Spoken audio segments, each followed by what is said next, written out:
আমি এই শহরে নতুন এসেছি। ভাড়া করার মতো একটা ঘর খুঁজতে খুঁজতে একেবারে ক্লান্ত হয়ে পড়লাম। অনেক জায়গায় চেষ্টা করলাম, কিন্তু কোথাও কোনো ঘর খুঁজে পেলাম না। শেষমেশ এক বন্ধুর দাদার কাছে থেকে একটা বাড়ির খবর পেলাম। তিনি বলেছিলেন সেখানে এক বিধবা মহিলা একা থাকেন। লোকজন তার সম্পর্কে নানা রকম বাজে বাজে কথা বলে, তাই কেউই তার বাড়ি ভাড়া নিতে চায় না। বন্ধু দাদার কথা শুনে এবং আর কোথাও ঘর খুঁজে না পেয়ে আমি ঠিক করলাম আমি সেইখানেই থাকবো। পরদিন যখন আমি সেই বাড়ির দরজায় কড়া নাড়লাম, তখন সামনে দাঁড়ালো মহিলাকে দেখে আমি একেবারে চমকে গেলাম। কেননা সে তো... আমি চুপচাপ ফ্যাক্টরি গেটের পাশে হতাশ হয়ে বসেছিলাম। এখানেই আমার নতুন চাকরি হয়েছে, বেতনও মোটামুটি ভালো, কিন্তু থাকার মতো জায়গা পাচ্ছিলাম না। বুঝতে পারছিলাম না কি করব। আমার সঙ্গে পরিবারের কেউ ছিল না, আর এই কারণে কেউই অবিবাহিত ছেলেকে ঘর ভাড়া দিতে চাইছিল না। এই শহরটা আমার কাছে সম্পূর্ণ নতুন, আর এখানে তেমন কোনো পরিচিতও ছিল না। অনেকক্ষণ ধরে সেখানেই বসে ভাবতে থাকলাম। শেষে ক্লান্ত হয়ে খাবারের জন্য একটা ধাবায় গেলাম। ক্ষুধা এমন একটা জিনিস যেটা যে কোনো পরিস্থিতিতে মানুষকে সামনে এগিয়ে যেতে বাধা দেয়। আমি ধাবায় বসার কয়েক মুহূর্ত পরেই সেখানে কাজ করা একটা ছেলে আমার কাছে এসে খাবারের অর্ডার জিজ্ঞাসা করলো। আমি খাবারের অর্ডার দিলাম, কিন্তু সেখানে বসতে না বসতেই হঠাৎ আমার মনে হলো কেউ যেন আমাকে গভীরভাবে দেখছে। আমি পিছনে ফিরে তাকিয়ে একটা পরিচিত মুখ দেখলাম। ভালো করে লক্ষ্য করতে বুঝলাম এ তো আমার সবচেয়ে ভালো বন্ধুর দাদা রাজীব। কিন্তু উনি তো বারাণসীতে থাকেন, এখানে রাঁচিতে এলেন কিভাবে? আমি সঙ্গে সঙ্গে উঠে দাঁড়ালাম আর তার দিকে এগিয়ে যেতে চাইলাম, কিন্তু তিনি নিজেই আমার কাছে এসে আমার কাঁধে হাত রেখে বললেন, সমর, তুই এখানে কি করছিস? সব ঠিক আছে তো? আমি হেসে বললাম, এ প্রশ্ন তো আমি আপনাকে করতে যাচ্ছিলাম, যে আপনি এখানে কিভাবে? আপনি তো বারাণসীতে ছিলেন। রাজীবদা বললেন, তুই তো জানিস যে বারাণসীতে আমি একটা ছোটোখাটো দোকানে চালাতাম, কিন্তু তাতে সংসার কোনো মতেই চলছিল না। তাই ভাবলাম রাঁচিতে গিয়ে নতুন কিছু শুরু করি। ভগবানের কৃপায় এখানে পছন্দ সব কিছু ঠিকঠাক চলছে, তাই পরিবারকেও এখানে নিয়ে আসার ইচ্ছে আছে। প্রায় 6-7 মাস ধরে আমরা একে অপরের সঙ্গে যোগাযোগ রাখিনি, তাই কেউ কারো খবর জানতাম না। আমি তার কথা শুনে মাথা নেড়ে বললাম, এই কারণে আমিও বারাণসী ছেড়ে রাঁচিতে চলে এসেছি। এক বন্ধু আমাকে এখানে চাকরির জন্য পাঠিয়েছে, কিন্তু এখন সবচেয়ে বড় সমস্যা হলো এখানে থাকার জন্য কোনো জায়গা পাচ্ছি না। আপনি এখানে কবে থেকে আছেন? আমার কথা শুনে রাজীব যা কিছুক্ষণ চুপ করে রইলেন, তারপর আমার দিকে তাকিয়ে বললেন, আমার এখানে আসার প্রায় 4 মাস হয়ে গেছে, কিন্তু তুমি এখানে থাকছো কোথায়? আমি মাথা নেড়ে বললাম, আমার সব জিনিসপত্র ফ্যাক্টরিতে রাখা আছে। সারাদিন কাজ করে ক্লান্ত হয়ে যাই, কিন্তু শান্তিতে ঘুমানোর মতো কোনো জায়গা পাচ্ছি না, তাই খুব বিপদে আছি। এখানে আমি একা এসেছি, আর একা ছেলেকে কেউ ঘর ভাড়া দিতে রাজি হচ্ছে না। বারাণসীতে তবু কিছুটা সহানুভূতি পাওয়া যেত, কিন্তু এখানে রাঁচিতে তো একদমই না। আমার কথা শুনে রাজীবদা বললেন, চলো বসে কথা বলি। এরপরে আমরা একসাথে বসলাম। রাজীবদা জিজ্ঞাসা করলেন, এরপরে কাজ কেমন চলছে আর বেতন টেতন কেমন পাচ্ছ? এর মধ্যেই ওয়েটার খাবার নিয়ে এসে পড়েছিল, তাই আমি খেতে খেতে তাকে বিস্তারিত বলতে শুরু করলাম। মা চায় এবার আমার বিয়ে হোক, তাই কিছু টাকা জমানো দরকার। বারাণসীতেও ফ্যাক্টরির কাজ করতাম, কিন্তু ওখানে বেতন কিছুটা ভালো ছিল না, তাই এখানে চলে এসেছি। মাসে প্রায় 20,000 টাকার মতো হয়ে যায়। কিছু নিজের কাছে রেখে বাকিটা মাকে পাঠিয়ে দেব, যাতে তিনি আমার বিয়ের জন্য সঞ্চয় করতে পারেন। কিন্তু এখানে থাকার জায়গা পাওয়া খুব কষ্ট।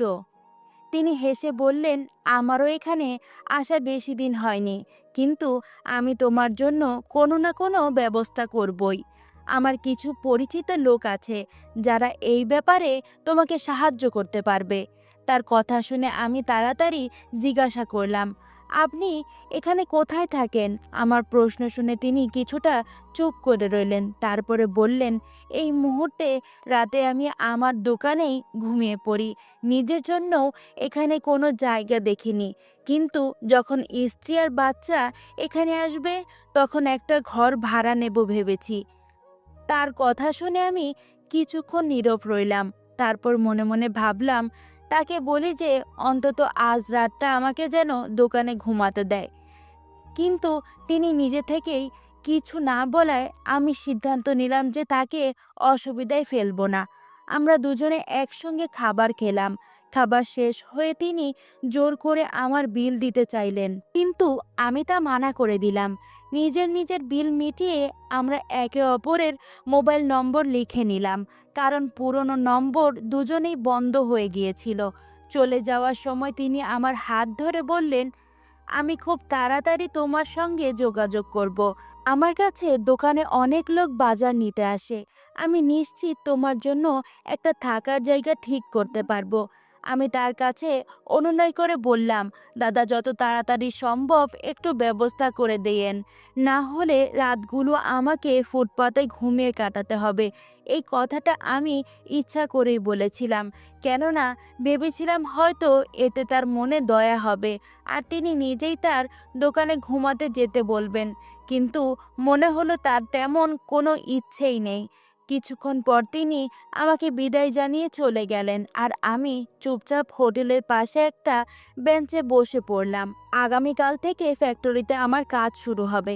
সারাদিন তো এখানেই কেটে যাবে, কিন্তু রাতের চিন্তা আমাকে পাগল করে দিচ্ছিল। হোটেলে থাকা আমার পক্ষে সম্ভব নয়, কেননা আমার আয় ততটা নয়। যদি একটা ছোট ঘর ভাড়া পাই তাহলে সব কিছু ঠিক থাকবে, কিন্তু কেউই আমাকে ভাড়া দিতে রাজি নয়। যদিও আমি বাড়িতে মিথ্যা বলে দিয়েছিলাম যে ঘর পেয়ে গেছি, যাতে মা চিন্তা না করেন। আসল সত্যতা হলো, রোজগার করার জন্য মানুষকে অনেক ত্যাগ স্বীকার করতে হয়। কারো ঘুমের, কারো পরিবারের, আবার কারো মাথার ওপরের ছাদের ত্যাগও স্বীকার করতে হয়। কিন্তু আমার পক্ষে তো তিনটি একসাথে চলে এসেছে। অনেকক্ষণ হোটেলের বাইরে বসে থাকার পর আমি ঘুমানোর জায়গা খুঁজতে বের হলাম। রাস্তার দিকে হাঁটতে হাঁটতে একটা ঝাপড়ি বস্তি এলাকায় পৌঁছে গেলাম। সেখানে কিছু লোক ভিক্ষা চাইছিল, কেউ আবার মাটিতে শুয়েছিল। আমি ভাবতে লাগলাম, আমিও কি এখানে থেকে যাব, নাকি আরও একটু সামনে এগিয়ে দেখব। আমার পকেটে সামান্য কিছু টাকা আর একটা মোবাইল ছিল। ভয় করছিল, যদি এখানে শুয়ে পড়ি তাহলে হয়তো সকালে ওঠার আগেই এই দুটো উধাও হয়ে যাবে। তাই সামনে এগিয়ে যাওয়ার সিদ্ধান্ত নিলাম এবং একা একা রাস্তায় হাঁটতে থাকলাম। চারপাশে তেমন কেউ ছিল না। কিছু দূর কয়েকজন লোক নিজেদের জিনিসপত্র বিক্রি করছিল। আমি এগিয়ে একপাশে বসে পড়লাম। এখনো চারপাশে কিছু লোক ঘুরে বেড়াচ্ছিল, তাই এখনই শোয়া ঠিক হবে না। সময় দ্রুত কেটে যেতে লাগলো, আর কিছুক্ষণ পর চারদিকে নিস্তব্ধ হয়ে গেল। ক্লান্তির ফলে আমি ফুটপাতেই শুয়ে পড়লাম, আর কখন যে ঘুমিয়ে পড়লাম টেরও পাইনি। সূর্যের প্রথম কিরণেই আমার চোখে খুলে গেল। কিছুক্ষণ এপাশ ওপাশ করলাম, কিন্তু যখন রোদ সরাসরি চোখে পড়ল তখন ঘুম একেবারে উড়ে গেল। আমি উঠে বসে পড়লাম এবং পকেট থেকে মোবাইল বের করে দেখি সকাল 7টা বাজে। মনটা খারাপ হয়ে গেল, কেননা মনে হচ্ছিল যদি আর একটু সকালে উঠতে পারতাম তাহলে সকালের পূজাটা করতে পারতাম। আমি প্রতিদিন সন্ধ্যায় আর সকালে দুই বেলা পূজা করার মানুষ, তাই সেটা বাদ দেওয়ায় আমার কাছে খুব ভুল মনে হলো। কিছুক্ষণ বসে নিজের অবস্থা সামলাতে লাগলাম, তারপর ক্লান্ত হয়ে কাছের একটা হোটেলের দিকে রওনা দিলাম। ভাবলাম হাত মুখ ধুয়ে নাস্তা করে তারপর কাজে বের হব। এখানকার মানুষজন খুবই মিশুক আর সাহায্যপ্রবণ, কিন্তু আশ্রয় দেওয়ার মানুষ একটাও নেই। জানি না এ কেমন অদ্ভুত নিয়ম। পরিবার থাকলে ঘর মেলে, না থাকলে নয়। মুখ হাত ধুয়ে একটা চেয়ারে বসে নাস্তার অর্ডার দিলাম। কিছুক্ষণ পর পরোটা আর তরকারি আমার সামনে এসে গেল। প্রথম দুই টুকরো মুখে দেওয়ার সঙ্গে সঙ্গে একটা কথা মনে পড়ে গেল। সকালবেলা মা নিজে হাতে আমাকে নাস্তা খাইয়ে দিতেন। আমি এখন 25 বছর বয়সের হলেও তার চোখে আজও সেই ছোট্ট ছেলে। যেদিন আমি নিজের বাড়ি ছেড়ে এই অচেনা শহরে পাড়ি দিয়েছিলাম, সেই দিন মা অনেক কেঁদেছিল এবং বলেছিল, বাবা তোকে ছাড়া আমি এই বাড়িটা ফাঁকা হয়ে যাবে। আমি চুপ করেছিলাম, কারণ আমার কাছে এর কোনো উত্তর ছিল না। আমি অসহায়, কেননা কাজের জন্য মানুষকে অনেক কিছু ছাড়তে হয়, তেমন নিজের ঘর, নিজের শহর, এমনকি নিজের মাও। খাবার শেষ করে আমি সোজা ফ্যাক্টরির দিকে রওনা দিলাম। ফ্যাক্টরির সময় ছিল সকাল 9টা, কিন্তু আমি 8টাতেই বেরিয়ে পড়লাম। সেখানে পৌঁছাতে পৌঁছাতেই আধা ঘন্টা লেগে গেল, আর তারপর আরও আধা ঘন্টা বাইরে বসে অপেক্ষা করতে হলো, কারণ 9টার আগে কোনো শ্রমিকই ভেতরে ঢোকার অনুমতি ছিল না। লম্বা পথ পেরিয়ে যখন আমি ফ্যাক্টরির সামনে পৌঁছেছিলাম, তখন ঘড়িতে 8:30 বাজছিল। দরজার সামনে থাকা প্রহরী আমাকে থামিয়ে দিয়ে বলল, কোম্পানি ঠিক 9টাতেই খুলবে, এতক্ষণ এখানেই বসে থাকো। আমি চুপচাপ দরজার পাশে বসে পড়লাম। সে হেসে বলল, তুমি প্রথম এমন কর্মচারী যে সময়ের আগে এসেছো, কিন্তু এটা শুরুর উৎসাহ। দিনে দিনে সবাই অভ্যস্ত হয়ে যায়, এরপরে দেরি করেই আসে। ম্যানেজার, ঠিকাদার, শ্রমিক সবাই প্রায়ই দেরিতে পৌঁছায়। অনেক সময় মালিক নিজেই ফ্যাক্টরিতে চলে আসেন, আর যখন দেখেন কেউ সময় মতো আসেননি, তখন সবাইকে ভালোভাবেই কথা শোনাতে শুরু করেন। এরপরে সে আমার দিকে তাকিয়ে বলল, তোমাকে খুবই সৎ মানুষ বলে মনে হচ্ছে। আমি তোমার ব্যাপারে মালিকের সঙ্গে অবশ্যই কথা বলবো। তার কথা শুনে আমি কিছু বললাম না, কেননা আমার দৃঢ় বিশ্বাস ছিল যে তার এই প্রশংসা নিছক কোনো স্বার্থ বা কোনো লোভের কারণে। আমি চুপচাপ বসে ফ্যাক্টরি গেটের দিকে তাকিয়ে রইলাম এবং মনে মনে ভগবানের কাছে প্রার্থনা করছিলাম যেন কোনোভাবে আমি একটা থাকার জায়গা পেয়ে যাই, কেননা ফুটপাতে থাকা আমার পক্ষে অসম্ভব। সময় দ্রুত কেটে যাচ্ছিল। আধা ঘন্টা পার হলে ফ্যাক্টরি গেট খুলে গেল, আর আমি সঙ্গে সঙ্গে ভেতরে ঢুকে পড়লাম। আমি সোজা আমার লকারের দিকে গেলাম, কেননা ওখানে প্রতিটি শ্রমিকের একটি করে লকার দেওয়া হয়েছিল, যাতে তারা নিজেদের প্রয়োজনীয় জিনিসপত্র রাখতে পারে। আমার মালপত্র একটু বেশি ছিল, তাই আমাকে 2টা লকার দেওয়া হয়েছিল। আমি লকার থেকে কাপড় বের করে মেশিনের পাশে রাখলাম।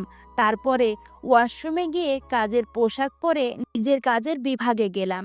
এটা ছিল আমার প্রথম দিন, তাই আমি কোনো ভুল করতে চাইনি। আমি জানতাম না আমাকে কোনো মেশিন কাজ করতে হবে, কিন্তু কাজের সব খুঁটিনাটি আমি ভালোভাবেই জানতাম। অল্প সময়ের মধ্যেই ফ্যাক্টরির কাজ শুরু হয়ে গেল। কিছু লোক বন্ধুত্বপূর্ণভাবে আমাকে হাই হ্যালো বলল, আবার কিছু লোক আমাকে উপেক্ষা করে নিজের নিজের কাজে ব্যস্ত রইল। আমি আমার ঠিকাদারের অপেক্ষা করছিলাম, কেননা এই চাকরিটি আমাকে আমার এক বন্ধু পাইয়ে দিয়েছিল, যে এই শহরেই থাকে এবং ঠিকাদারের সঙ্গে তার ভালোই জানাশোনা আছে। সকাল প্রায় 10টার দিকে ঠিকাদার এলেন। আমি সঙ্গে সঙ্গে নিজের জায়গা থেকে উঠে দাঁড়ালাম, কিন্তু সে আমার উপেক্ষা করে অন্য শ্রমিকের সঙ্গে কথা বলতে লাগলো। কাউকে বোঝাচ্ছে, কাউকে বকছে, আবার কারোর সঙ্গে হেসে হেসে কথা বলছে।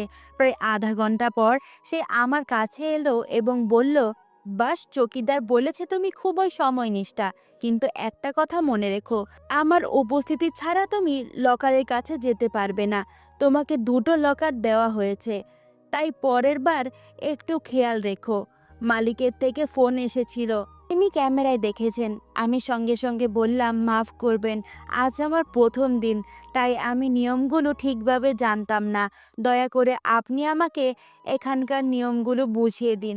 সে মাথা নেড়ে বলল, এখানে কোনো বিশেষ নিয়ম নেই, শুধু খেয়াল রেখো যেন কোনো ঝামেলা না হয়। তুমি তোমার বাড়ির পরিবার ছেড়ে এখানে কাজ করতে এসেছো, এখন এটাই তোমার কর্মভূমি। এই লোকটা খুব বুদ্ধিমান আর শান্ত স্বভাবের। তার কথা বলার ভঙ্গিটাও খুব ভালো ছিল। আমি কিছু বলার আগেই সে আবার বলল, আমি তোমাকে মেশিন অপারেটর হিসেবে রাখছি। তোমার বন্ধুর কাছে শুনেছি তুমি এই কাজে খুব পারদর্শী। আমি তাড়াতাড়ি বললাম, হ্যাঁ স্যার, আমি আগের কোম্পানিতেও মেশিন অপারেটর হিসেবে কাজ করতাম, কিন্তু সেখানে কিছু সমস্যা চলছিল, যার কারণে আমাকে সেই চাকরি ছাড়তে হয়েছে। ওরা না সময় মতো বেতন দিত, না পরিশ্রমিকের সম্মান দিত। মানুষ না খেয়ে থাকতে পারে, কিন্তু অসম্মানের সাথে কাজ করতে পারে না। আমার কথা শুনে সে মাথা নাড়ল এবং আমাকে মেশিনের দিকে নিয়ে গেল। এটা ছিল একটা বইয়ের ফ্যাক্টরি। এখানে কাগজ, খাতা আর বই তৈরি করা হতো। চারপাশে বড় বড় মেশিন বসানোর ছিল। সে বলল, কাগজের গরমে আমার একদমই ভালো লাগে না, প্রায়ই শরীর খারাপ লাগে, কিন্তু বাধ্য হয়ে এই কাজটা আমাকে শিখতে হয়েছে। এসব কথা বলতে বলতে সে ধৈর্য ধরে মেশিনের প্রতিটা অংশ আর তার কাজের নিয়ম বুঝিয়ে দিচ্ছিল। আমি মনোযোগ দিয়ে সব শুনছিলাম এবং প্রয়োজনীয়তা মতো প্রশ্ন করছিলাম। আমি বেশি পড়াশোনা করতে পারিনি। স্কুলে পড়ার মাঝপথেই থেমে গিয়েছিল। আমাদের পরিবারে দুই ছোট বোন আর এক বড় দাদা ছিল। পুরো সংসারের দায়িত্ব ছিল বাবার কাঁধে। যদি আমি আর দাদা মিলে বাবাকে সাহায্য না করতাম, তাহলে হয়তো আজ আমাদের নিজের বাড়িও থাকতো না, এমনকি বোনেদের বিয়ে দেওয়াও সম্ভব হতো না। ছোটবেলা থেকেই আমি আর দাদা বাবার সাথে কাজে লেগে পড়েছিলাম। বাবা লেবারের কাজ করতেন, তাই তার মজুরি খুব বেশি ভালো ছিল না, কিন্তু আমি আর দাদা মেশিন চালানো শিখেছিলাম, কেননা প্রথম থেকেই বড় কাজের প্রতি আমাদের বিশেষ ঝোঁক ছিল। এই কারণেই আজ আমরা দুজনেই নিজেদের জায়গায় সফল হয়েছি। আর দাদা পুনের একটা বড় কোম্পানিতে মেশিন অপারেটরের চাকরি করে। তার পদ আমার চেয়ে উঁচু। তবে আমাদের একটা অভ্যাস হলো, আমরা কখনোই একসঙ্গে এক জায়গায় কাজ করতাম না, কেননা আমাদের দুজনের মধ্যে একেবারেই বনিবনতা হতো না, প্রায়ই ঝগড়া লাগতো। আমার পরিশ্রম দেখে ঠিকাদার খুব খুশি হলো এবং সে আমার মাথায় হাত রেখে বলল, তুমি বয়সে ছোট কিন্তু খুব পরিশ্রমিক মনে হচ্ছে। আশা করি তুমি এই কাজটা সততার সঙ্গে করবে। সে আরও বলল, যদি তুমি সততা দেখাও তাহলে অনেক কিছু পাবে। আপাতত তোমার বেতন 20,000 টাকা, বোনাসও পাবে, ছুটিও পাবে। শুধু তুমি সৎভাবে কাজ করে যাও, তাহলে কিছুদিন পরেই আমি তোমার বেতন বাড়ানোর জন্য কথা বলবো। এই কথা বলে তিনি নিজের জায়গায় ফেরত যেতে লাগলেন, কিন্তু তখনই আমি তাকে ডেকে বললাম, রামদাদা একটু শুনবেন? তিনি থেমে পেছনে ফিরে বললেন, হ্যাঁ বলো, কি ব্যাপার? আমি কিছুক্ষণ চুপ করে রইলাম। অতঃপর বললাম, এই শহরে থাকার মতো কোনো জায়গা কি ভাড়া পাওয়া যাবে? আমি খুব বিপদে আছি, গত রাতে ফুটপাতে কাটিয়েছি, তাই আজ এসেই কাপড় বদলেছি, কেননা সারা রাত মাটিতে শুয়েছিলাম। অনেক জায়গায় ভাড়ার ঘর খুঁজেছি, কিন্তু সবাই ফ্যামিলি ওয়ালাদেরই ঘর ভাড়া দিতে চায়। আমার ফ্যামিলি তো কলকাতায়, আমি কোথা থেকে ফ্যামিলি আনবো? আর এখন কোনো হোটেলে থাকা আমার পক্ষে সম্ভব না, কেননা আমার আয় তেমন না। আমাকে বাড়িতেও টাকা পাঠাতে হবে, তাই সব টাকা যদি থাকা খাওয়াতেই চলে যায়, তাহলে বাড়িতে টাকা পাঠাবো কিভাবে? আমার কথা শুনে তিনি মাথা নেড়ে বললেন, না ভাই, এমন কোনো জায়গার কথা আমার জানা নেই। তোমার কথা শুনে খুব খারাপ লাগছে, তবে আমি চেষ্টা করব। যদি কোথাও কোনো খবর পাই তবে তোমাকে জানাবো। তবে একটা জিনিস খেয়াল রেখো, ফ্যাক্টরিতে কেউ থাকতে পারবে না। একবার এক লোক এমন করেছিল, তখন মালিক তাকে আর তার ঠিকাদারকে চাকরি থেকে বের করে দিয়েছিল। তাই তোমার প্রতি সহানুভূতিটা থাকলেও আমি এমন কোনো ঝুঁকি নিতে পারবো না। আমার ঘরেও খুব ছোট, নইলে তোমাকে ভাড়া দিয়ে দিতাম। আমি তাড়াতাড়ি বললাম, না না, আমি সে কথা বলছি না, শুধু যদি কোথাও কোনো জায়গার খবর পান তবে আমাকে জানাবেন। এরপর ঠিকাদার চলে গেল আর আমি আস্তে আস্তে মেশিন চালাতে লাগলাম। সবে কিছুক্ষণ কেটেছিল। হঠাৎ আমার মোবাইল বেজে উঠল। আমি মেশিনটাকে অটো মোড রেখে ফোন ধরলাম এবং সেখান দাঁড়িয়ে রইলাম, যাতে কোনো ভুল হলে সঙ্গে সঙ্গে সামলে নিতে পারি। নম্বরটা অচেনা ছিল, কিন্তু কল রিসিভ করতেই কানে ভেসে এলো এক নরম পরিচিত কণ্ঠ। কেমন আছো সমর? তোমার শরীর কেমন? আমি এক মুহূর্তের জন্য থমকে গেলাম। জানি না কেন এই গলাটা খুব চেনা মনে হলো। আমি তাড়াতাড়ি জিজ্ঞাসা করলাম, কে বলছেন? কিন্তু ওদিক থেকে কোনো উত্তর এলো না। আমি কিছুক্ষণ অপেক্ষা করে রইলাম। তারপর বিরক্ত হয়ে আবার বললাম, জবাব দিন, কে বলছেন? আমার মনে আর মস্তিষ্ক দুটোই যেন সেই কণ্ঠে আটকে রইল। এটা কি কোনো কাকতালীয় ঘটনা, নাকি সত্যিই কোনো ইঙ্গিত? আমি নম্বরটার দিকে তাকিয়ে আবার বললাম, কে বলছেন? আপনি কি সাবিত্রী পিসিমা? আমি কথাটা শেষ করতে যাচ্ছিলাম, ঠিক তখনই ফোনটা কেটে গেল। আমি আবার সেই নম্বরে ফোন করার চেষ্টা করলাম, কিন্তু এবার নাম্বারটা নট রিচেবল বলছিল। হয়তো মোবাইল বন্ধ করে দিয়েছিল, অথবা যিনি রং নাম্বারে ফোন করে ফেলেছিলেন তিনি আমার নম্বর ব্লক করে দিয়েছে। আমি মাথা নাড়িয়ে নিজেকে বোঝানোর চেষ্টা করতে লাগলাম এটা কিভাবে সম্ভব, কিন্তু কথায় বলে না, যখন মানুষের মনে কোনো কথা বারবার উদয় হতে থাকে তখন নিশ্চয়ই তার পেছনে কোনো না কোনো কারণ থাকে। প্রত্যেক মানুষই কোনো না কোনো বিশেষ গুণ থাকে, আর আমার বিশেষ হলো, যদি কিছু হওয়ার থাকে তবে আমি আগে থেকেই বুঝে যাই।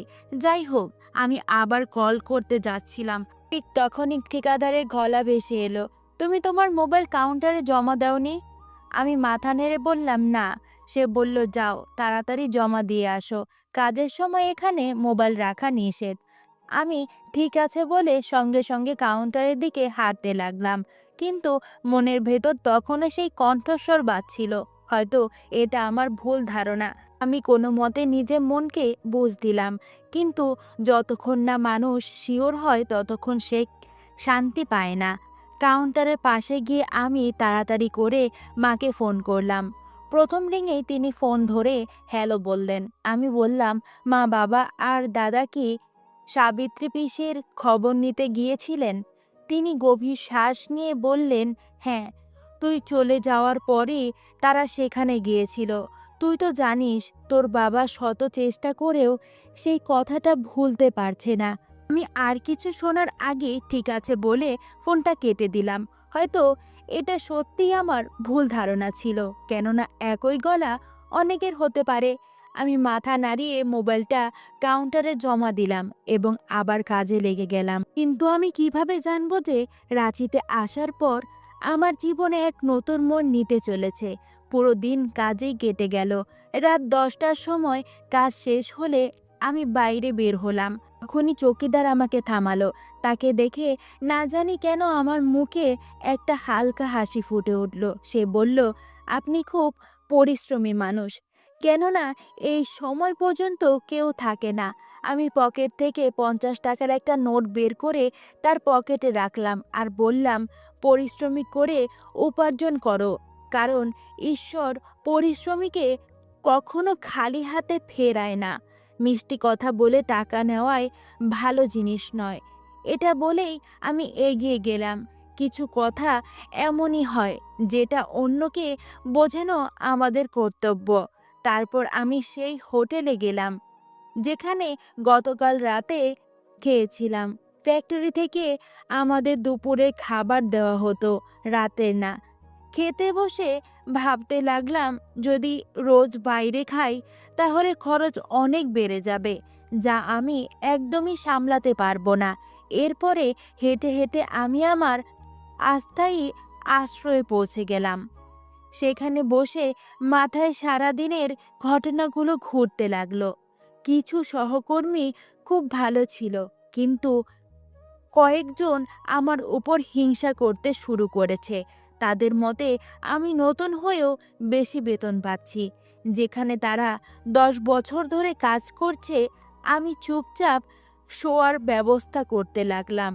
কিন্তু সেই ফোন কল আমাকে আবার অস্থির করে তুলল। আমি আবার মোবাইলটা বের করে নাম্বারটা দেখলাম, একেবারে অচেনা। তবু কল করলাম, কিন্তু মোবাইল বন্ধ বলছিল। আমি মাথা নামিয়ে চোখের ওপর হাত রাখলাম আর নিজেকে বললাম সম্ভবত এটা আমার ভুল ধারণা, কেননা মরে যাওয়া মানুষ কখনো ফিরে আসে না। এসব ভাবতে ভাবতে আমি চুপচাপ গভীর ঘুমে তলিয়ে গেলাম। কিন্তু আমি কি জানতাম আমার ভাগ্য এভাবে সত্যি এক নতুন মোড়ে নিতে চলেছে। সারাটা রাত অদ্ভুতভাবে কাটলো, কখনো গাড়ির শব্দে, কখনো অচেনা কোনো শব্দে। আমার ঘুম ভেঙে যাচ্ছিল। রাস্তায় ঘুমোনো ভীষণ কষ্টকর, কিন্তু যে সমস্যায় আমি পড়েছি তার মোকাবেলা আমাকে একাই করতে হবে। সকালে সূর্যের আলো আমার চোখে পড়লে আমার চোখ খুলে গেল। মোবাইলটা হাতে নিয়ে দেখলাম সকাল 8টা বাজে। আমি সঙ্গে সঙ্গে রাজীব দাদাকে ফোন লাগালাম। রাতভর মশার কামড় আর যানবাহনের আওয়াজ, তার ওপরে মনের মধ্যে একটাই ভর ঘুরপাক খাচ্ছিল যে কোথাও কেউ আমার পকেট থেকে টাকা না চুরি করে নেয় অথবা ফোনটা নিয়ে না পালায়। প্রথম রিংয়েই রাজীবদা ফোন ধরলো। তিনি হ্যালো বলার আগেই আমি বললাম, কেমন আছো দাদা? আর গলায় ক্লান্তির ছাপ স্পষ্ট বোঝা যাচ্ছিল। সে বলল, আমি তো তোমাকে ফোন করতে যাচ্ছিলাম, আমার চোখে একটা জায়গা পড়েছে, আজ রাতে হোটেলে দেখা করো, আমি তোমাকে পুরো খবরটা জানিয়ে দেব। আমি বললাম, ঠিক আছে দাদা, অনেক ধন্যবাদ। তারপর ফোন কেটে দিলাম। মনে মনে ঠিক করলাম সেই বাড়িতে জল বা বিদ্যুৎ থাকুক বা না থাকুক, আমি সেখানে ঠিকই থেকে যাব, কেননা আমার একটা মাথা গোঁজার ঠাঁই দরকার। বাড়িতে সবাইকে আমি বলে রেখেছিলাম যে আমি থাকার জায়গা পেয়ে গেছি, কিন্তু সত্যিটা হলো এটা একেবারে ডাহা মিথ্যে কথা। রাস্তায় হাঁটতে হাঁটতে আমার মনে ভয় আর আশা দুইটাই কাজ করছিল। হোটেলে পৌঁছে মুখ হাত পা ধুয়ে নাস্তা করলাম। তারপরে মাকে ফোন করে বললাম, কাল এত তাড়াহুড়ায় কথা বলছিলে যে হয়তো মা সারা রাত চিন্তায় ছিলেন। প্রথম রিংয়ে মা ফোন ধরলেন এবং আমি কিছু বলার আগে তিনি উদ্বিগ্ন কণ্ঠে বললেন, কেমন আছিস বাবা? একটা কাজ কর, তুই ফিরে আয়। তোকে নিয়ে আমার মনে খুব চিন্তা হচ্ছে। মনে হচ্ছে কিছু একটা খারাপ হতে চলেছে। তোকে নিয়ে আমি খুব খারাপ একটা স্বপ্ন দেখেছি। আমি মৃদু হেসে বললাম, মা প্লিজ তুমি আমাকে নিয়ে চিন্তা করো না। এখন তুমি আমাকে বলো, তোমার শরীর কেমন আছে? বাড়িতে সবাই কেমন আছে? মা বললেন, হ্যাঁ, এখানে সব ঠিক আছে, কিন্তু আমার মন বারবার বলছে আমার ছেলে ভালো নেই। যদি কোনো সমস্যা থাকে আমাকে বল, আমি কোনো না কোনো উপায় বের করব। মা উদ্বিগ্ন গলায় বলছিলেন, তুই যে ঘরে থাকিস সেটা ঠিক আছে তো? কারণ তোকে নিয়ে আমি খুব খারাপ একটা স্বপ্ন দেখেছি। আমি তৎক্ষণাৎ বললাম, হ্যাঁ মা, সব ঠিক আছে। তুমি তো জানো ঠিকাদারের সঙ্গে আমার ভালো সম্পর্ক হয়ে গেছে। তাছাড়া কিছু কর্মচারীর সঙ্গেও আমার বন্ধুত্ব হয়ে গেছে। আর হ্যাঁ, রাজীব দাও এখানেই ব্যবসা করছেন, ওনার সঙ্গেও দেখা হয়েছিল। এখন আমরা নিয়মিত যোগাযোগে আছি। এই কথা শুনে মা একটু শান্ত হলেন এবং এদিক ওদিকের কথা বলতে লাগলেন। প্রায় 15 মিনিট পরে মা ছেলের মধ্যে কথা হলো। এরপরে আমি বললাম, মা ফোন রাখছি, কাজে দেরি হয়ে যাচ্ছে। বলেই ফোন কেটে দিলাম। ফ্যাক্টরিতে পৌঁছাতে পৌঁছাতে আজ আমার 10 মিনিট দেরি হয়ে গেছিল। তাড়াহুড়া করে ভেতরে ঢোকার সময় চৌকিদার আমার হাত ধরে বললেন, কাল আপনি আমাকে একটা কথা শিখিয়েছেন, তাই আজ আমি আপনাকে একটা কথা শেখাবো। যারা নিজের কাজকে ভালোবাসে, কাজও তাদেরকে ভালোবাসে। যদি প্রথম থেকে আপনি দেরি করে আসা শুরু করেন, তাহলে মনে রাখবেন এখানে ধীরে ধীরে আপনার সম্মান কমে যাবে। এটা বলেই সে নিজের জায়গায় ফিরে গেল আর আমি হালকা হাসি দিয়ে ভেতরে ঢুকে গেলাম। আজ আমাকে কাপড় পাল্টাতে হয়নি, তাই সরাসরি মেশিনের কাছে গিয়ে কাজ শুরু করলাম। সময় ধীরে ধীরে যাচ্ছিল আর দিনটা নিজের মতো করে এগিয়ে চলছিল। রাত 8টা নাগাদ কাজ শেষ হলে আমি হোটেলের দিকে রওনা দিলাম। মনে একটা আশায় যে আজ রাজীবদার সঙ্গে দেখা হবে আর হয়তো থাকার একটা জায়গা পেয়ে যাব। প্রতিদিন ফুটপাতে ঘুমানো আর সম্ভব হচ্ছে না। দীর্ঘ পথ পেরিয়ে হোটেলে পৌঁছালাম। সৌভাগ্যবশত রাজীব দা এখনও আসেনি। আমি খাবার অর্ডার দিলাম এবং চুপচাপ বসে মনে মনে ঈশ্বরের কাছে প্রার্থনা করতে লাগলাম যে আজ যেন একটা মাথা গোঁজার ঠাঁই পাই, কারণ এভাবে ফুটপাতে ঘুমানো আর সহ্য হচ্ছে না। প্রায় 10 মিনিট পর দেখলাম দরজা দিয়ে রাজীব দা আসছেন, আর তার সঙ্গে একটা ছোট ছেলে। আমি সঙ্গে সঙ্গে উঠে দাঁড়ালাম আর তার সঙ্গে হাত মিলালাম এবং ছেলেটার মাথায় স্নেহভরা হাতে রাখলাম। রাজীব দাদা চেয়ার টেনে বসে বললেন, কেমন আছো? কাজ কেমন চলছে? সব ঠিকঠাক তো? আমি হাসতে হাসতে বললাম, হ্যাঁ, ঈশ্বরের কৃপায় সব ঠিক আছে, শুধু একটা থাকার জায়গা পেলে খুব ভালো হতো। প্রতিদিন ফুটপাতে ঘুমানোর কারণে ঘুম ঠিক মতো হয় না, আর সব সময় ভয় থাকে আমার সব কিছু চুরি না হয়ে যায়। শুনেছি রাঁচিতে নাকি প্রচুর চুরি হয়। তিনি হেসে বললেন, এই কথাটা তুমি একদম ঠিক বলেছ। আমি যখন প্রথম দিকে এসেছিলাম তখন আমার মোবাইল আর মানিব্যাগ চুরি হয়ে গিয়েছিল। ভাগ্য ভালো দোকানে একটা অতিরিক্ত ফোন আর কিছু টাকা রাখা ছিল, না হলে বড় বিপদে পড়ে যেতাম। তার কথা শুনে আমি আফসোস করে মাথা নাড়লাম। তারপরে তিনি বললেন, তোমার থাকার একটা জায়গা বন্দোবস্ত আমি করে ফেলেছি, কিন্তু একটা বড় সমস্যা আছে। আমি তাড়াতাড়ি করে বললাম, যত বড় সমস্যাই হোক আপনি বলুন দাদা, আমি সব মেনে নেব। জল বা বিদ্যুতের সমস্যা হোক বা গ্যাসের ঝামেলা থাকুক, আমি সব রকম কষ্ট সহ্য করতে রাজি আছি, শুধু একটা থাকার জায়গা পেলেই হলো। আমার কথা শুনে রাজীবদা কিছুক্ষণ চুপ করে রইলেন। তারপরে আমার দিকে তাকিয়ে বললেন, মানুষ অনেক সময় পরিস্থিতির কাছে খুব অসহায় হয়ে পড়ে। তোমার অবস্থা সত্যিই খুব খারাপ, কিন্তু তবুও সেখানে যাওয়ার আগে সব কিছু ভালোভাবে ভেবে নিও। তোমার জন্য যে জায়গাটা ঠিক করা হয়েছে সেটা এক বিধবা মহিলার বাড়ি। তবে শোনা যায় ওই মহিলাকে নিয়ে অনেক খারাপ খারাপ কথা রটে আছে। কেউ কেউ বলে সে নাকি কাউকে খুন করেছে আর নিজের স্বামীকে ফেলে কোথাও পালিয়ে গিয়েছিল। এখন ওর মাথার ওপর কোনো পুরুষের ছায়া নেই। অনেকবার সে তার বাড়িটা ভাড়া দিতে চেয়েছিল, কিন্তু কেউই সেখানে থাকতে রাজি হয়নি। বেচারি খুব অসহায়, কিন্তু মানুষ তাকে দেখে ভয় পায়, নিজেদের প্রাণের আশঙ্কা করে। সেই মহিলার কাছে থেকে সবাই দূরত্ব বজায় রাখে। তার ওপরে বাড়িতে কোনো পুরুষ নেই। এখন তুমি নিজেই ঠিক করে ভেবে দেখো, যদি এতে তোমার কোনো আপত্তি থাকে তাহলে আমি ওনার সঙ্গে কথা বলে দিতে পারি। মাসে 3,000 টাকা ভাড়া হবে। একটা ঘর, বাথরুম, ছোট একটা রান্নাঘর আর একটা ছোট বারান্দা আছে। শুধু ভাড়া সময় মতো ওই মহিলাকে দিতে হবে। রাজীবদার কথা শুনে আমি কিছুক্ষণ নীরব হয়ে ভাবতে লাগলাম। শহরটা আমার কাছে একদম নতুন, এখানকার মানুষও অচেনা। যদি এই মহিলা আমার কোনো বিপদে ফেলে দেয় তখন আমি কি করব?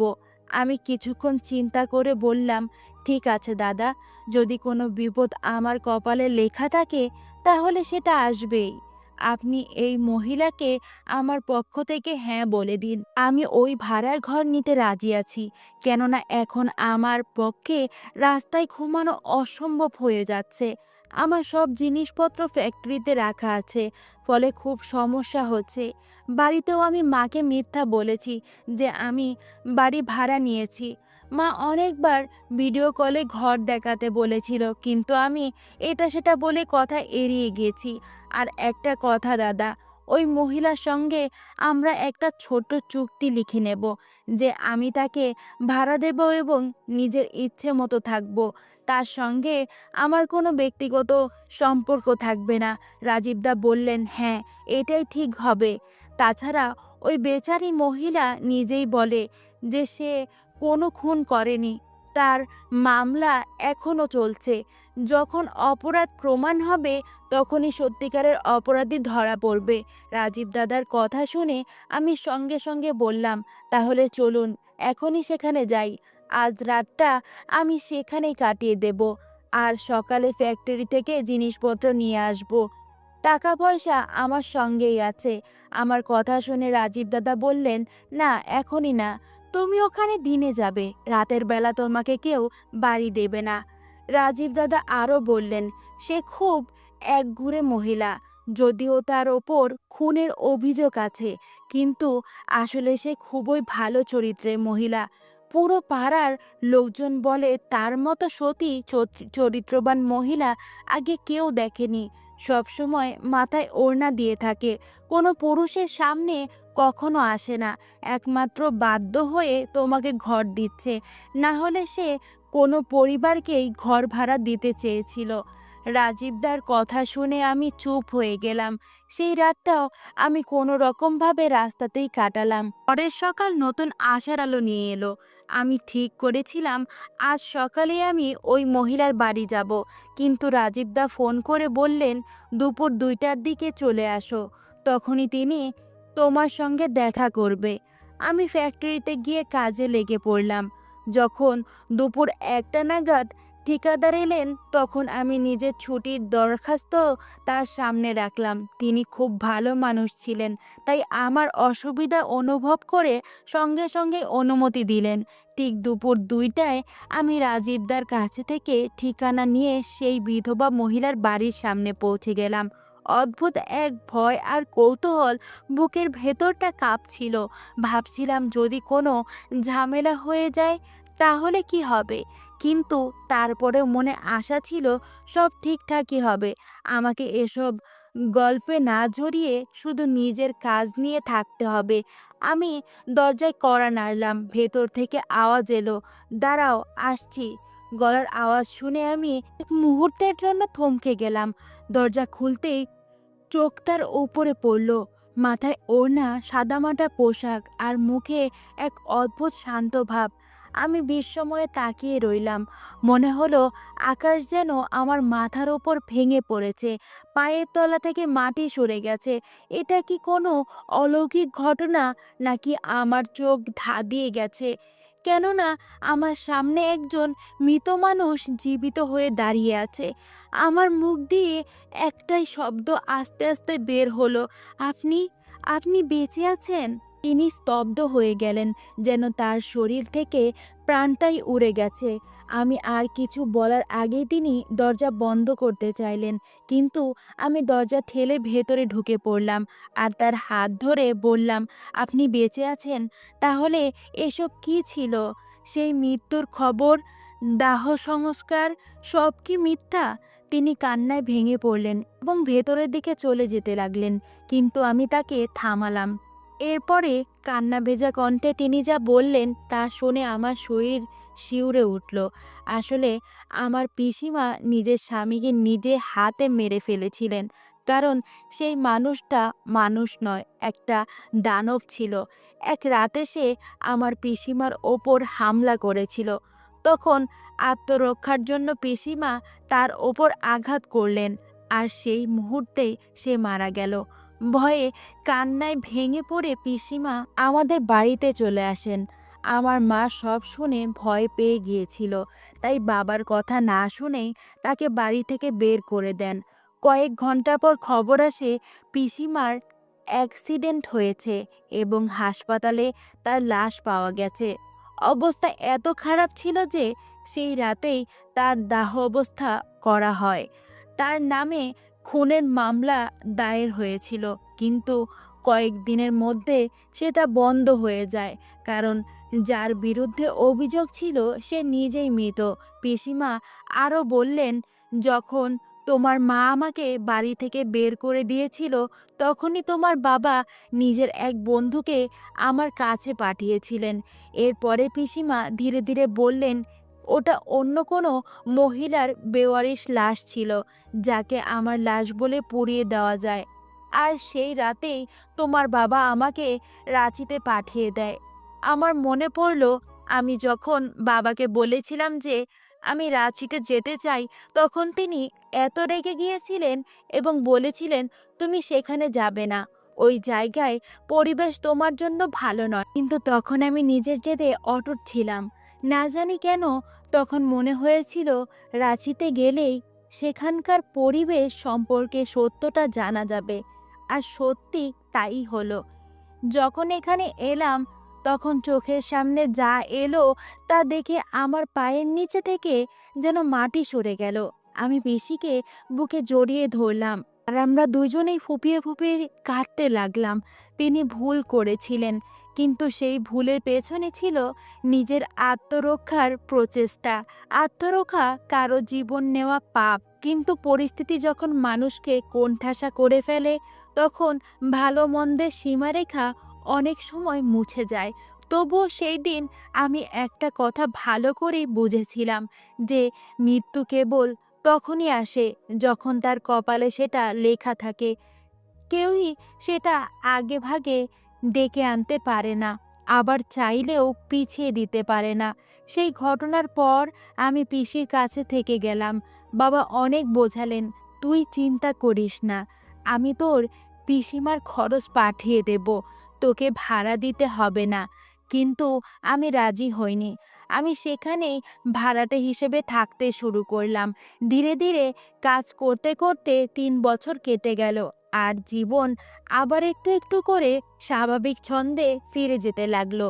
জীবন আমাকে শিখিয়েছে মানুষকে সবসময় নিজের সম্পর্কের কদর করা উচিত, কারণ দুঃখ সময়ে তারাই পাশে দাঁড়ায়। আজ আমি নিশ্চিত করে বলতে পারি, আমার বাবা যা করেছিলেন তা একদম ঠিক করেছিলেন। তিনি নিজের বোনের মর্যাদা রক্ষা করেছিলেন, তার সম্মান বাঁচিয়েছিলেন। ভুল মানুষ মাত্রই করে, কিন্তু সেই ভুল যদি ইচ্ছাকৃত না হয় তবে ঈশ্বরও তাকে ক্ষমা করে দেয়। শেষে আমি শুধু একটাই কথা বলতে পারি, যে রক্তের সম্পর্ক কখনো পর হয় না, সময় যতই দূরত্ব তৈরি করুক। যদি হৃদয়ে ভালোবাসা আর আপনত্ব বেঁচে থাকে তাহলে প্রতিটি সম্পর্ক অমর হয়ে থাকে। বন্ধুরা, এই ছিল আজকের গল্প। গল্পটা সম্পর্কে তোমাদের মতামত নিচের কমেন্ট বক্সে জানিও। ধন্যবাদ সবাইকে।